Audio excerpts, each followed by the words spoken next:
అల్లూరి జిల్లా అరకు నియోజకవర్గంలో drugs smuggling పై పోలీసులు చేపట్టిన ఆపరేషన్ వజ్ర ప్రహార్ కీలక దశకు చేరుకుంది.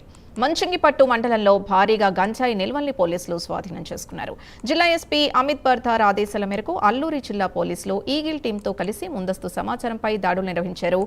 ముంచంగిపుట్టు పోలీస్ స్టేషన్ పరిధిలోని పనసపుట్టు పంచాయతీ సంగం వలస గ్రామ శివార్లలో ఉన్న కొండ ప్రాంతంలోని ఒక కాఫీ తోటలో గంజాయి నిల్వ ఉన్నట్టు గుర్తించారు. పొదల మధ్య దాచిపెట్టిన 39 గన్ని బ్యాగుల్ని పోలీసులు స్వాధీనం చేసుకున్నారు. వాటిలో మొత్తం 749 కిలోల గంజాయి ఉండగా దాని అంచనా విలువ సుమారు 37,45,000 రూపాయలుగా అధికారులు తెలిపారు.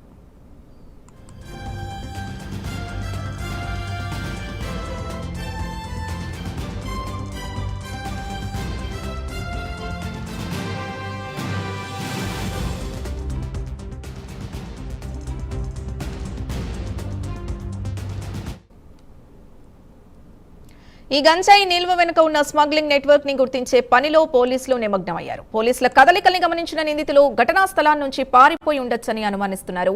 ఇలాంటి అక్రమ కార్యకలాపాలకు పాల్పడే వారిపై కఠిన చర్యలు తీసుకుంటామని, త్వరలోనే ప్రధాన నిందితుల్ని అరెస్ట్ చేస్తామని పోలీసులు తెలిపారు.